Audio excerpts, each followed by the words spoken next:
मेरठ के लाल कुर्ती इलाके में एक मनचले की जमकर हुई धुनाई। नशे की हालत में एक लड़की से कर रहा था छेड़छाड़।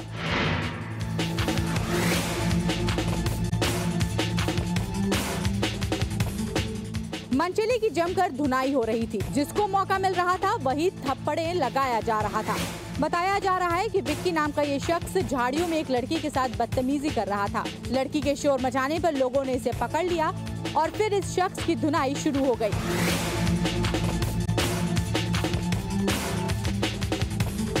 इतने थप्पड़ खाने के बाद ये शख्स लोगों से दया की भीख मांग रहा था, लेकिन कोई इसे छोड़ने को तैयार नहीं था। सब कह रहे थे कि इसे थाने लेकर जाओ, लेकिन ये थाने जाने को तैयार नहीं था। लिहाजा लोगों का गुस्सा और बढ़ गया था। इस पूरे हंगामे के बीच वो लड़की भाग गई जिसके साथ ये छेड़खानी कर रहा था। बाद में इसे पुलिस के हवाले कर दिया गया। यूपी पुलिस की वर्दी पर फिर लगा दाग। सीतापुर के रेवसा थाने के सीओ ने एक लावारिस लाश को जूतों से छुआ। मौत के बाद दुश्मनों की लाश को भी पूरी इज्जत बख्शी जाती है, लेकिन यूपी पुलिस के एक सर्किल ऑफिसर ऐसा नहीं मानते। इस तस्वीर में आप देख सकते हैं कि किस कदर वो इस लाश को जूतों से छू रहे हैं। ये तस्वीर यूपी पुलिस पर किसी बदनुमा दाग से कम नहीं। चमकदार खाकी वर्दी में रौबदार चेहरे वाले सीओ का नाम जयप्रकाश सिंह है, जो बिस्वा तहसील में सर्किल ऑफिसर के पद पर तैनात है। जयप्रकाश सिंह के इस करतूत की चारों ओर आलोचना हो रही है और जिले के एसपी ने उन्हें लाइन हाजिर भी कर दिया है। मुजफ्फरनगर में एक बार फिर दिखा पंचायत का तालिबानी फरमान। बाहर से आकर बसे लोगों को कब्रिस्तान में दफनाने के लिए जमीन देने पर लगाई पाबंदी। थाना नई मंडी क्षेत्र के गांव निराना के लोग परेशान हैं, जिसकी वजह है वो फरमान जिसमें कहा गया है कि गांव में बाहर से आकर बसे लोगों को मरने के बाद कब्रिस्तान में दफनाने के लिए जमीन नहीं दी जाएगी। इस फरमान के बाद से निराना गांव के वो लोग फिक्रमंद हैं जिन्होंने बाहर से आकर इस गांव में आशियाना बनाया था। काफी माथापच्ची के बाद पीड़ित परिवारों ने भी पंचायत से अपील की और फैसला किया गया कि वो अब अलग कब्रिस्तान बनाएंगे। लिहाजा ऐसे परिवारों से चंदा लेकर कब्रिस्तान के लिए जमीन खरीदने का फैसला हुआ है। बस यही पाबंदी लगाई गई थी कि भाई जो बाहर के लोग हैं 30-35 साल से या 40 साल के भी हैं तो वे गाँव में दफना नहीं सकते। बस इन्होंने फिर जो बाहर के लोग थे इन्होंने एक अपनी छोटी सी मीटिंग रखी है जी। उस मीटिंग में इन्होंने रखा भाई ये लोग अगर नहीं दफनाने दे रहे ऐसा अपना कब्रिस्तान खरीद लो। तो इन्होंने हर आदमी हर निके पर 5,000 रुपये रखे और ये 400 घर के करीब भेजे उनकी लिस्ट जो बनी। पंचायत के तालिबानी फरमान के बाद मुजफ्फरनगर के निराना गांव में अपने अपने कब्रिस्तान की कवायद शुरू हो गई है। बागपत की एक पंचायत ने खाप पंचायत के फैसले के खिलाफ सुनाया फैसला। प्रेमी जोड़े का कराया विवाह। मंदिर में एक दूसरे को वरमाला पहनाने वाले ये मंजू और अरविंद हैं। खेकड़ा पंचायत के रहने वाले ये दोनों कई सालों से एक दूसरे से मोहब्बत करते थे और 1 महीने पहले पंचायत के डर से ही घर छोड़कर भाग गए थे। जब आसरा गांव में पंचायत ने तुगलकी फरमान सुनाया तो इनके भी होश उड़ गए, लेकिन हिम्मत कर ये दोनों अपने घर लौट गए। जब इनके घर लौटने की खबर गाँव वालों को लगी तो इनके फैसले के लिए पंचायत बुलाई गयी। सबको लग रहा था कि आसरा की पंचायत की तरह यहाँ भी इनके मोहब्बत पर पहरा लगाने का फैसला सुनाया जाएगा, लेकिन यहाँ उल्टा फैसला हुआ और पंचायत ने दोनों की शादी कराने का फैसला सुनाया। खेकड़ा पंचायत के इस फैसले से अरविंद और मंजू दोनों काफी खुश हैं और अपने घर में नई जिंदगी की शुरुआत की तैयारी कर रहे हैं। पंचायत ने न केवल अरविंद और मंजू के घर वालों को शादी के लिए राजी कराया, बल्कि अपने फैसले से ये भी जता दिया कि खाप पंचायतों का फैसला उन्हें मंजूर नहीं। बिजनौर में अयाशी एक शख्स को बड़ी महंगी। प्रेमिका ने पीछा छुड़ाने की गरज से अपने दूसरे प्रेमी के साथ मिलकर कर दी हत्या। सड़क किनारे खेत में पड़ी ये लाश जैतरा गांव निवासी हरिया की है। हरिया के घर वालों को रो रो कर बुरा हाल है। हर कोई ये सोच कर परेशान है कि आखिर हरिया की हत्या क्यों और कैसे हुई। इस बात की खुलासे को लेकर हरिया के घर वाले और गांव वाले पुलिस से भी बार बार उलझ रहे थे और जाम लगा रहे थे। मामले की जांच में जुटी पुलिस को इस हत्याकांड का खुलासा करते देर भी नहीं लगी। अंतिम बार हरिया अपने गांव की ही रामवती नाम की महिला से मिला था। पुलिस ने रामवती को हिरासत में लिया और जरा सी कड़ाई पर उसने सारा राज उगल दिया। हरिया और रामवती के बीच अवैध संबंध थे, लेकिन इस बीच रामवती को अमर सिंह के रूप में नया प्रेमी मिल गया। लिहाजा हरिया से पीछा छुड़ाने के लिए रामवती ने अमर सिंह के साथ मिलकर हरिया की हत्या कर दी। पुलिस ने अमर सिंह और रामवती को गिरफ्तार कर लिया है। उधर बुढ़ापे में अय्याशी के चलते हुए इस हत्याकांड को लेकर लोग हैरत में हैं।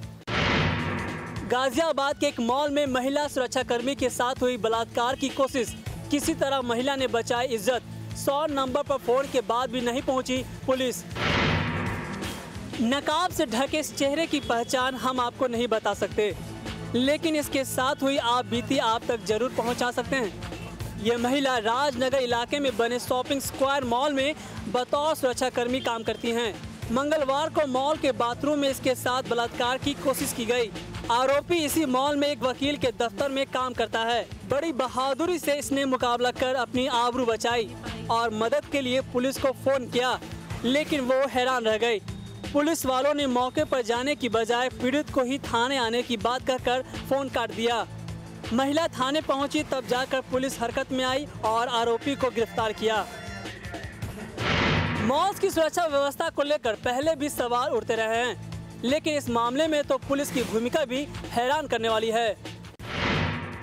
आजमगढ़ पुलिस के हाथ लगी एक अहम कामयाबी, 1 करोड़ हेरोइन के साथ गिरफ्तार किया 3 लोगों को। पुलिस की गिरफ्त में खड़े इन लोगों को पुलिस ने गिरफ्तार नहीं किया होता तो न जाने कितने लोग नशे की जद में आकर अपनी जिंदगी दांव पर लगा चुके होते। पुलिस ने इनके पास से 1 किलोग्राम हेरोइन जब्त की है। इसकी कीमत अंतर्राष्ट्रीय मार्केट में करीब 1 करोड़ रुपए है। आजमगढ़ की पुलिस ने खुफिया जानकारी पर इन लोगों को जीयनपुर के पास से हेरोइन का सौदा करते वक्त गिरफ्तार कर लिया। 3 लोगों को अरेस्ट किया गया और उनके पास से करीब 1 किलो हेरोइन बरामद हुई है, जिसके अंदर एक जो 400 ग्राम का पैकेट है वो थाईलैंड का मार्क है, उस पर कोबरा ब्रांड की है। प्रिलिमिनरी पूछताछ में ये पता चला है कि ये लोग बिहार से इसको लेकर आते थे और यहाँ पर सप्लाई करते थे और पुलिस को मुखबिर से सूचना प्राप्त हुई तो ये लोग सौदा तय करने वाले थे, जिसमें पुलिस ने उनको गिरफ्तार किया। पुलिस अब ये पता लगाने में जुटी है कि ये वही अपराधी तो नहीं है जो 4 साल पहले हेरोइन की सप्लाई करते हुए गिरफ्तार हुए थे। इलाहाबाद में एक निजी बैंक से हुई 1 करोड़ की चोरी के मामले का पुलिस ने किया खुलासा। 22.5 लाख रुपए हुए बरामद, 3 गिरफ्तार, मुख्य आरोपी फरार।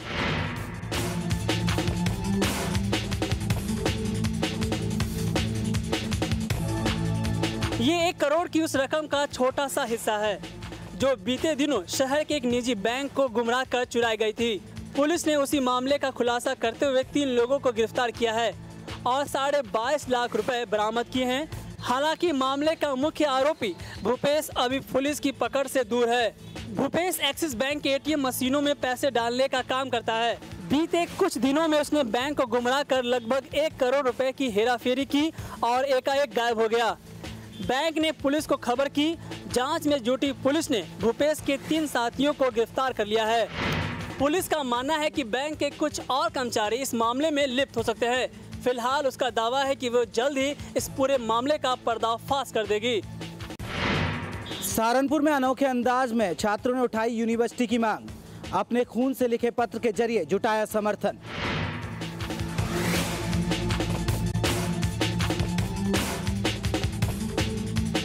अपनी बात कहने का जो तरीका जैन डिग्री कॉलेज के छात्रों ने अपनाया, उसे देखकर और सुनकर सब हैरान रह गए।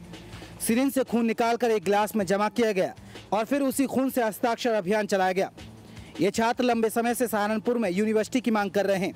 इनका कहना है कि सहारनपुर, मुजफ्फरनगर और प्रबुद्धनगर के छात्रों को अपने छोटे मोटे काम के लिए भी कई सौ किलोमीटर दूर मेरठ स्थित चौधरी चरण सिंह विश्वविद्यालय में जाना पड़ता है।